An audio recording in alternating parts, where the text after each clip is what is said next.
thank you all, and I can't think of a better spot to be at the podium than after we've had such a dynamic panel happening. But truly, let me say how thrilled I am to be here celebrating innovation with all of you, especially during a month when we recognize public service and public servants. So I know that you will want to be a part of the recognition we're going to give of all of the people who have helped organize today's Igniting Innovation Conference and Awards event. Please join me in thanking the co-chairs for this year's event. Alexis Bonnell is the government co-chair for USAID, and Michael Whitaker, industry co-chair from ICF, both of whom are impressive innovators themselves. Let's thank them.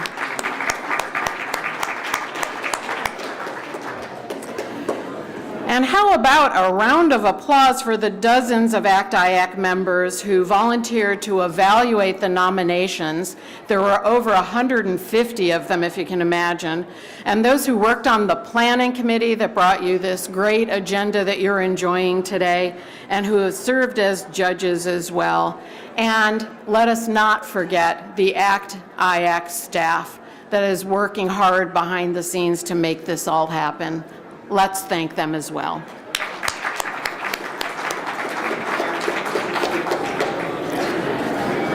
Without the support of our sponsors, events like this just would not happen.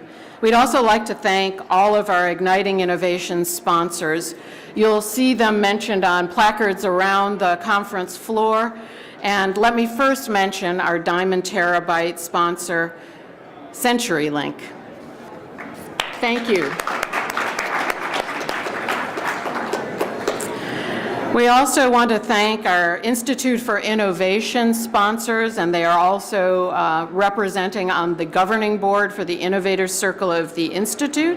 And they are CenturyLink, DXC Technology, Evolver, MITRE, and OnPoint. Thank you for your service. And our Gigabyte sponsors who sponsor this event: Booz Allen Hamilton, Dell EMC, DXC Technology, Leidos, and OnPoint. Thank you. And our Megabyte sponsors, Hughes and SAIC. Thank you. And our gold sponsor, Pyramid Systems. Please join me in thanking all of our sponsors. I get the part of the program where I get to wear out your palms, thanking so many of the great folks. But we'd also like to thank our media partners as well for helping to promote and cover this event, including Defense Systems, FCW, GCN, Government Executive, and Washington Technology. And as well as our media associate, GovLoop. Thank you. Last and certainly not least, let's thank all of the exhibitors whose work you've enjoyed out there on the exhibit floor. They've done the hard work of taking things from idea to innovation. They've developed them, they've brought them here to exhibit here today, and they are committed to sharing with the rest of the community beyond just today's event. So thank you to all of you. So clearly, innovation is not just a one-day-a-year effort. We encourage you to connect and stay connected with a growing community of innovators by taking advantage of the opportunities that we have listed up here on the slide. And we also have the same information contained in your program and in the newsletter that you have in your bag. But if you remember nothing else about this contact, remember the name Mike Howell at ACT-IAC, because he can help you get connected to the number of different channels we have for communicating in the government innovation community. And let me also interest you, I hope, in registering for Imagine Nation ELC 2018. That will be October 14 through 17 at the Pennsylvania Convention Center in Philadelphia. And this year's program will be bigger and better than ever, featuring a day of training, a technology showcase, and sessions on modernizing for the mission, enhancing enterprise resilience, innovating business models, and evolving the workforce. Thank you all for your participation here today, and I turn over the podium.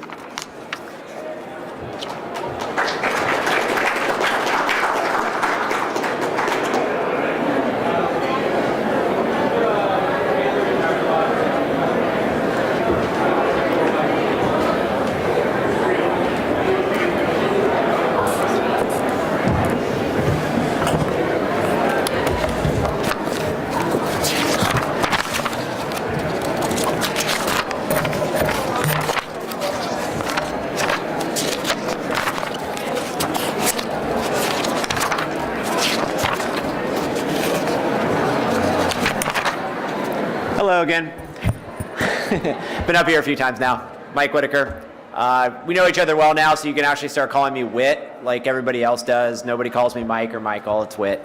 What we're going to do now is move into an afternoon panel session, and the topic here is really about, for innovation to succeed, many people from different disciplines, programs, and parts of an organization must work together effectively. And the way I think about this is there's a word similar to innovation that has a lot of meanings, can be pretty ambiguous, but all organizations are striving for, which is collaboration. And there's multiple forms of interacting and working together. There's cooperation, there's coordination, there's collaboration, all different scales of commitment and loss of autonomy and working together. And I think when you're striving for innovation, you're really striving for that higher level of collaboration, the coming together for a greater purpose and towards a greater goal.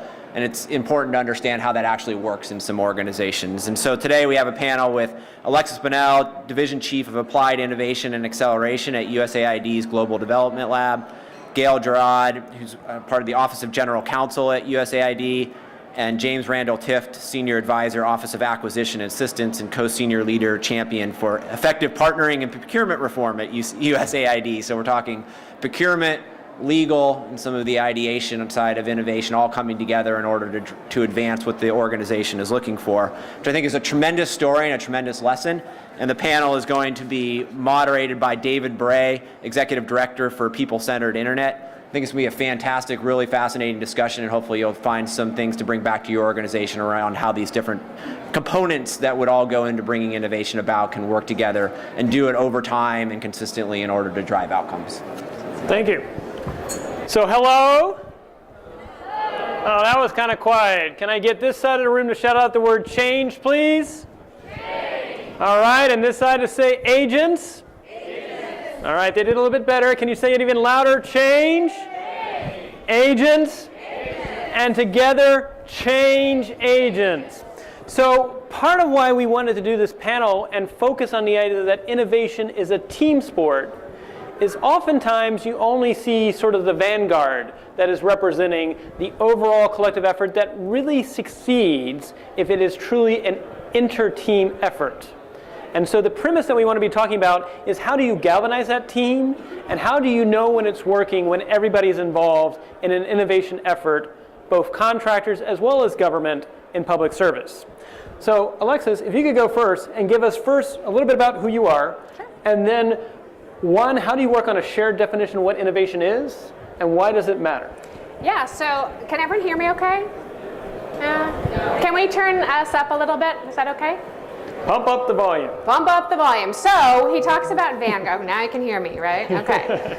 So obviously David mentioned Vanguard, and I am lucky enough to have one of the best jobs, I think, in all of government. And my job is really to figure out, number one, to work at a place like USAID, where we are trying to save lives and change lives around the world. But second, to be able to actually have my daily job be about making USAID permeable to new thoughts, new ideas, new players. And oftentimes, I am the one that gets to go and talk about innovation. I get to wear the cool boots. I get to, have the innovation gig. But what I thought was so important today was actually to show you that there's more that, that are on my team and making this happen. And in some ways, I'm probably the least important person. So today I'm joined by two colleagues that I respect so much. And I think it's interesting because I don't know if it's the same for everyone, but I know not everyone in government would say one of the people they enjoy spending the most time with is their lawyer, right? Or their procurement person.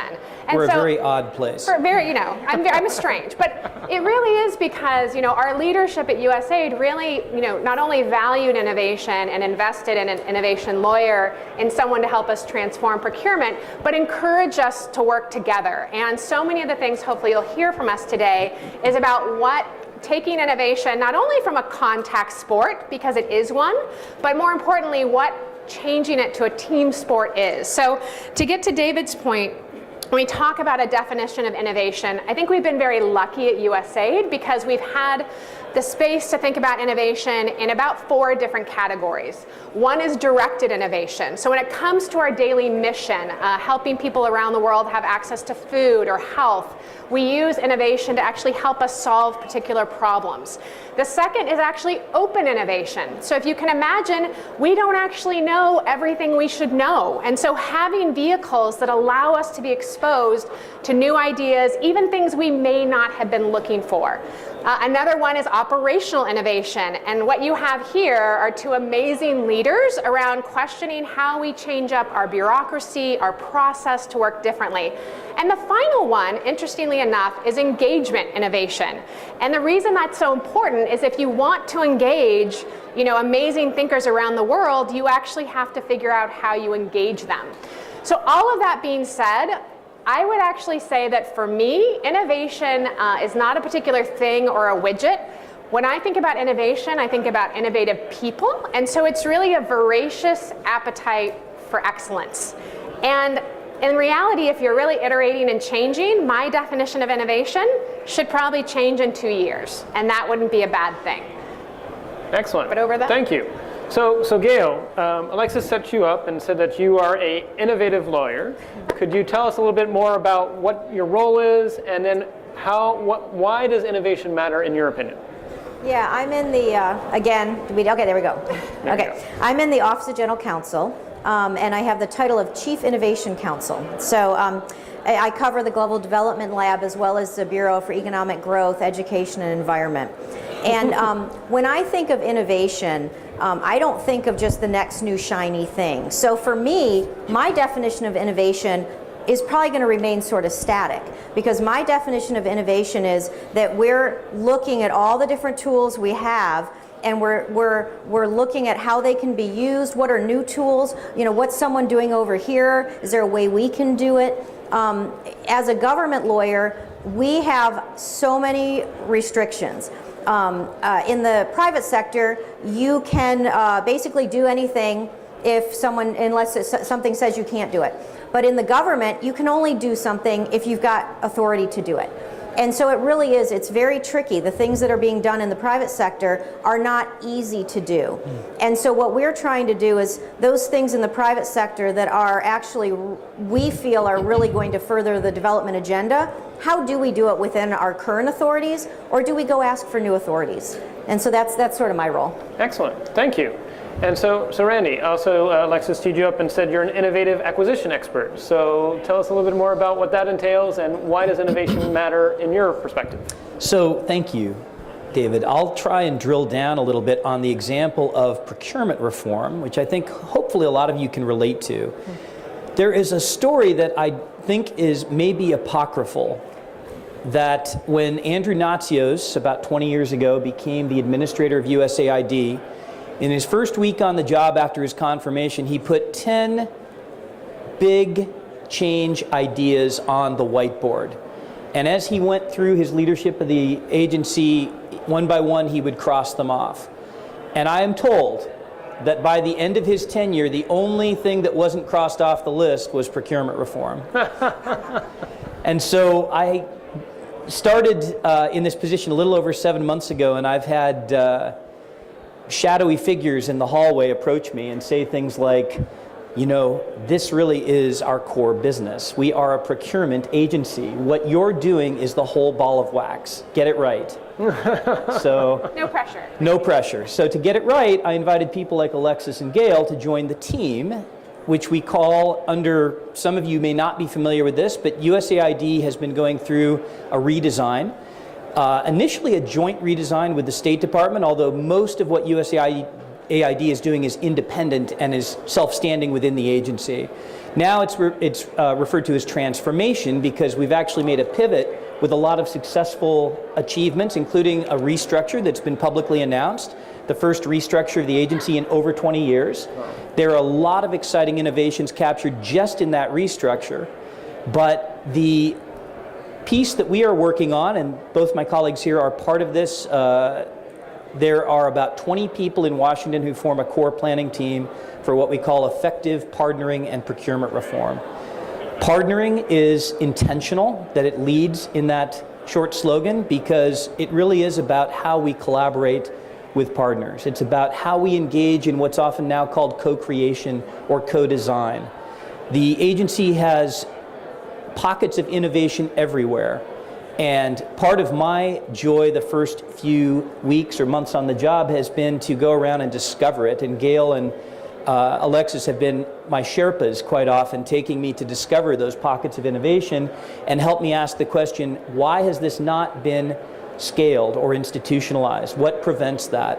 And so we're working on this as a team within the agency, and we're doing it in a way that is across the whole agency, including, as you know, USAID is a forward deployed agency. Most of our staff are in the field, in embassy missions, and the procurement initiatives actually mostly start there.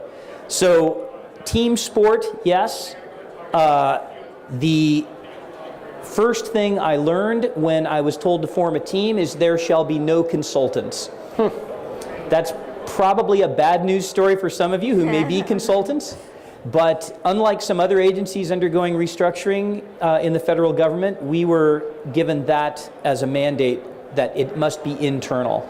I think that was one of the most strategic decisions that leadership could have made, because what we did is two big things, and I'm sorry, I'll stop with this, that make this different, I hope, from the well-intentioned effort that Mr. Natsios led, and I'll probably get mail about after this session, in the past couple of decades. Procurement reform is a perennial. Why is this going to be different? I hope for a few reasons. One, we started the process by engaging the USAID partner community. We went to 22 different individual partner organizations, contractors and grantees, large and small, niche organizations and multi-mandated, and we also went to the 10 associations that largely represent that community.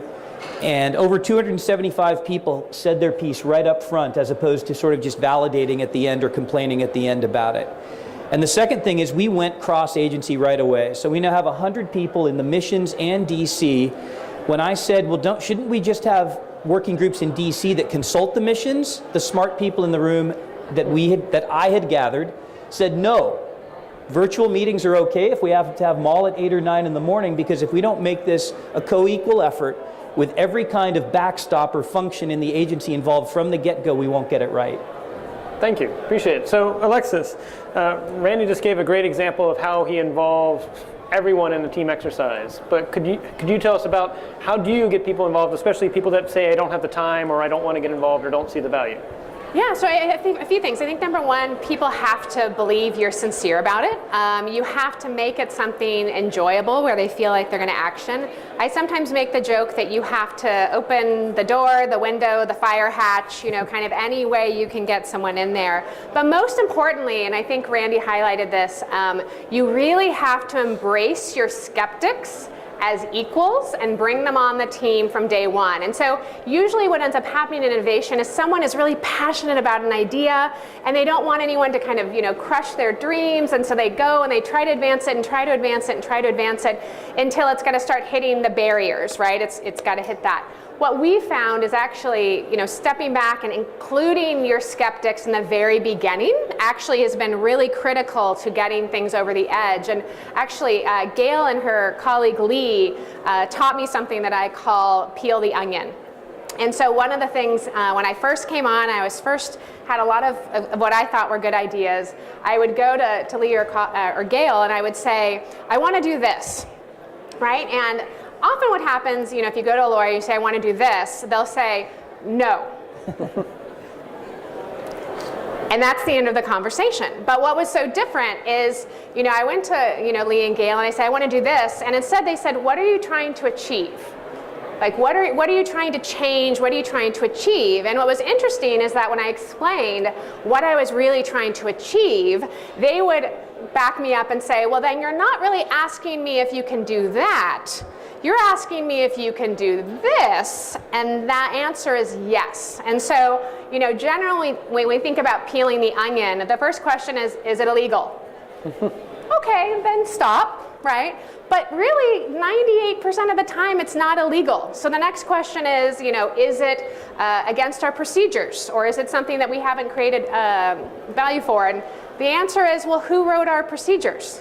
Right? Can we actually change them? The next thing might be, well, it doesn't say no in the procedures, but we've never done it before, right? And so I think it is important to understand that when you're choosing who you engage or how you engage, that this is going to be a journey, but tackling where you're going to have potential problems or opportunities first versus waiting to the end is, certainly has worked for us. Excellent, thank you. And so Gayle, Alexis actually gave a wonderful example of how she made it a team sport and involved you early and often. Could you tell us a little bit about, if we could jump to the idea about a diversity of perspectives, but also help move people forward both in a correct way, but also maintaining that momentum and not getting scattered? Could you tell us some thoughts there? Yeah, I think the analogy is, Henry Ford had the assembly line, and so there was one person that's putting the rivets on every day, right? And it gets a little old, and I always forget, is it Volvo or Saab? People work on it from beginning to end, right? And then you have the teamwork, you have the self-satisfaction, and I think that's how we do innovation at USAID, is we bring everyone into the room, everyone's building the car, but everyone has their different job, their different perspective. And if I could actually add a particular example, and I think you can just leave all our mics on the whole time. We promise to be good. A particular example is what's so fascinating about the innovation work we've done, at least admitting from my side, I've never been smart enough to know where the best idea was going to come from. As an example, we did, USAID did an amazing grand challenges around Ebola. And if you think about, who's going to solve them, but we were particularly, as an agency, tackling, and our global health colleagues specifically, we're tackling the hazmat suits, the personal protective equipment suit, that people were wearing. And if you can imagine, these are non-breathable suits. We're wearing in 90-degree heat. People could only, our medical care workers could only wear them for maybe 15 minutes to 40 minutes before they physically couldn't handle it anymore. And so at the time, our administrator said, figure this out. And interestingly enough, when you think about what we tend to do in government is put a room full together of qualified people, right? It's like, well, who bears the stamp and the confidence and who's qualified for this? And we did that. That was a natural way we responded to Ebola as well. But in opening up the challenge, what it also allowed us to do is say there may be others who have ideas. They may not have the types of qualifications that we normally look for. And interestingly enough, sure enough, one of the major archetypes of the most advanced now PPE in the world coming out of that program was actually a woman who was a wedding dress designer. And if you think about it, if you think back, it makes sense, right? She understands how to work with things that are cumbersome. She understands how to make something with less seams. But if you would have said, well, who am I going to get together, in this room as government and convene a solution to this? I think from a diversity lens, one question is always, can we be humble enough to say that actually someone who isn't at all qualified might be exactly the genius that we require. My other favorite example is... Can I add something to that? On that one, on the Ebola, our client had given us a paper and basically said, well, this is what we want to do. And we in GC read it and we're like, they don't know what they want to do, and that's okay. And I've said it, that meeting was we got them together, we whiteboarded this, we were just newly using the broad agency announcements at that time, so we used that solicitation, which brought Johns Hopkins and the wedding dress designer into the room, and we got those awards done really fast. So that, again, it's an example of our client didn't really know what they needed to tackle, but didn't know how. And I don't know that we would have come up with it on our own of let's do a BAA. So we got together, and it was, I mean, that is really a success story. Well, in the window, in essence, we got charged with figuring this out. In less than 6 days, the window is open. In less than 2 weeks, we had 1,500 ideas. And 2 weeks from then, we had things in prototyping in the field. And what I think is even more interesting is what I love is that hazmat suit also debuted at New York Fashion Week that year. But more importantly, DuPont actually came in behind and actually purchased the patent, got it into scale. So it's such an interesting thing where you never quite know how these things are going to go. But if you can be audacious enough to say it's okay that people can be in the room who may seem to be risks or not a sure bet, then it's amazing what can come out of that. Thank you. And can I add one more piece to what thing, sure. is just the other thing about innovation is, yeah, we've got to get the right people in the room, right? But as a government agency, we also need to make sure that our staff know what tools are there and they're willing to take some risks. And we have a lot of contracting officers who have their warrants on their wall. That's their livelihood. They don't want to lose their warrant. I get that. But they are very afraid that if they do something that isn't straight out of the FAR, that they're going to, and we try to send that message, and that's what we need to really be better about, is training staff, giving them templates, giving guidance so that they can be an innovative partner too. And I think in the government, that's just one of the huge hurdles to get over.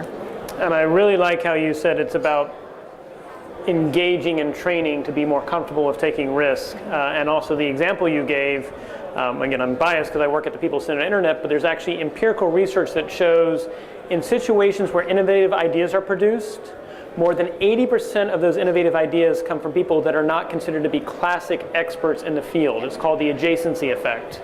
And so if we're really thinking about the future of public service, we as public servants need to think about how can we engage people that we would not normally involve because of that 80% rule, that your best idea is going to come. Now, we are at a point where I'd like to see if anyone has any questions. If not, we can keep on having discussions amongst ourselves, but we would like to make this engaging. Do we have the ability to run a mic if anyone has a mic? If not, Challenge us. Challenge us. I can repeat your question if you have a question. Does anyone have any questions for the panel? We're trying to involve the diversity of views. No. All right, then I'll turn back around and say, Randy, could you give an example of how do you know when innovation is working from a procurement perspective? So, great question. Gayle mentioned the use of broad agency announcements, and some of you in federal government or in the contracting community might be familiar with that tool. We are facing a crossroads right now within the agency in terms of this question, and of course our procurement reform effort really is about determining what is a best or promising practice and deciding how to scale or institutionalize it.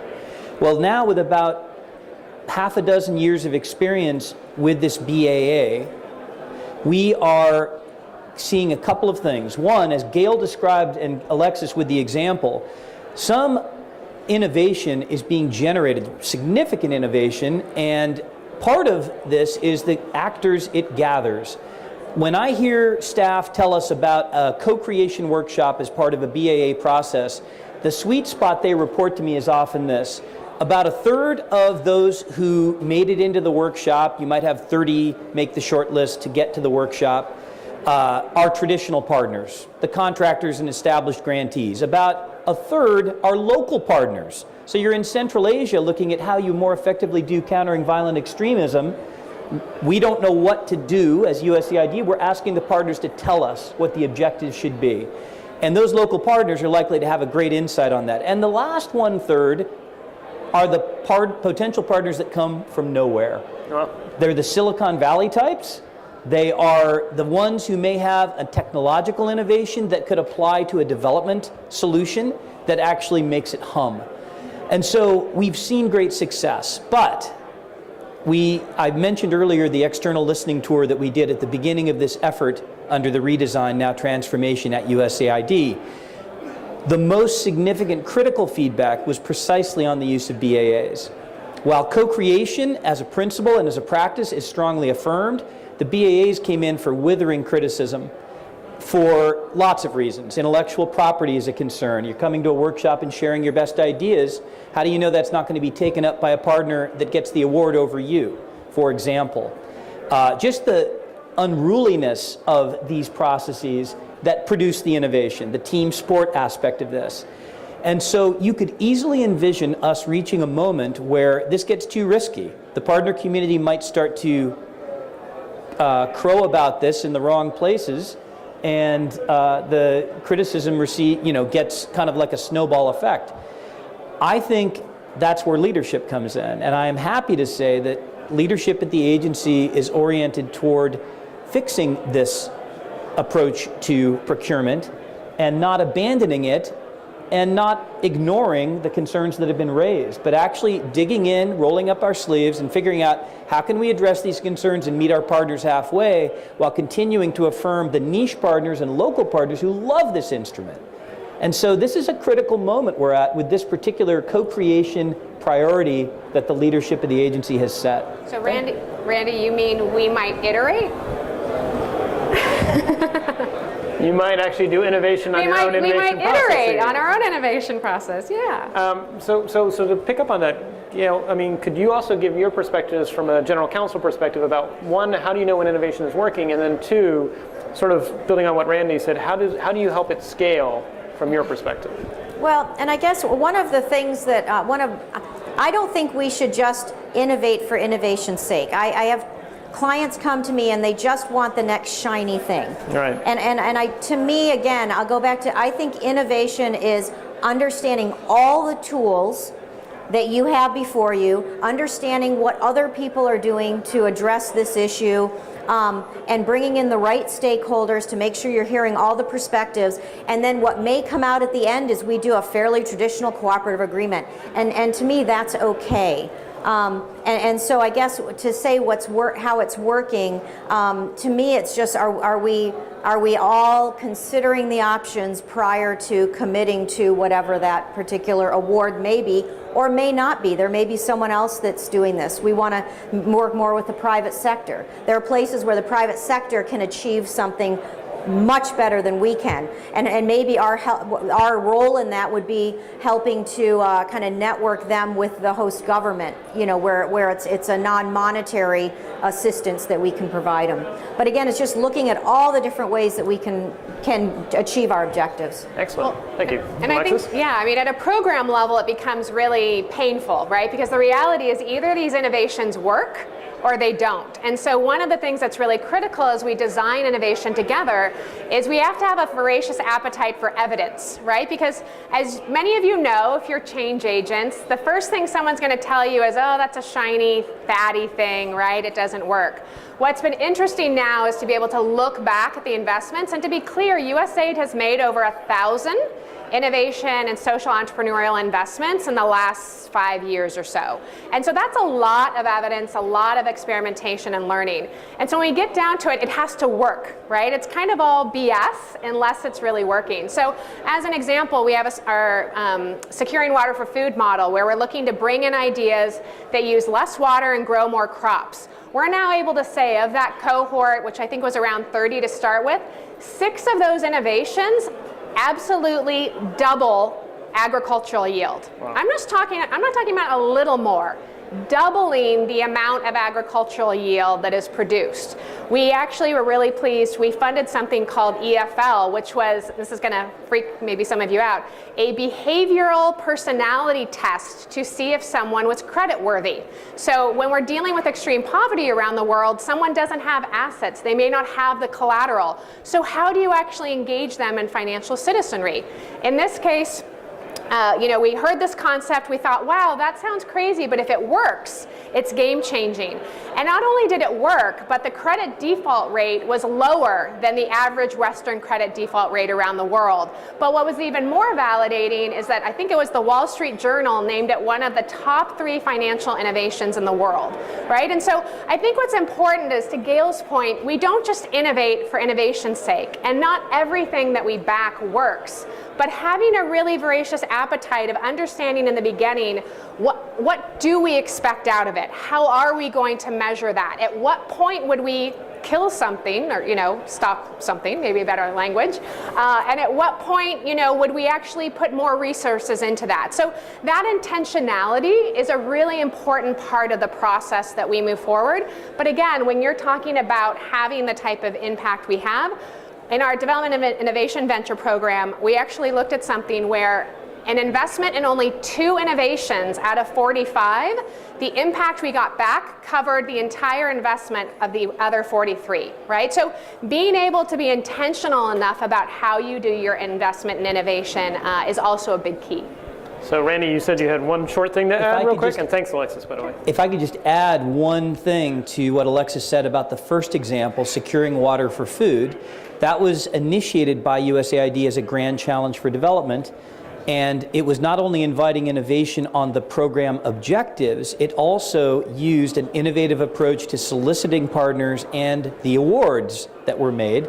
It used a performance-based award, or what we often call a pay-for-results approach. So you had multiple partners initiating programs in various countries, achieving milestones and receiving payment for achieving those milestones, as opposed to cost reimbursement approaches to the awards. And so you have a number of partners, local and US or international contract or assistance partners, achieving milestones up to a point, but then recognizing they wouldn't achieve the next one. But as they dropped out of the process, they were pleased that they got as far as they did. While some partners finished the full race, other partners learned a great deal, did good work, performed, and the overall results were quite encouraging. Wow, that's so an innovation in the how-to. And how to do things, and make sure that it also delivers results. Yeah. And the incentive It's gotta structures. So I see Francis Rose in the back, which is probably indicates that even though we started a little bit late, we're probably near close to time. But I want to go and just ask real quick if you could do a haiku length. I won't say tweet length.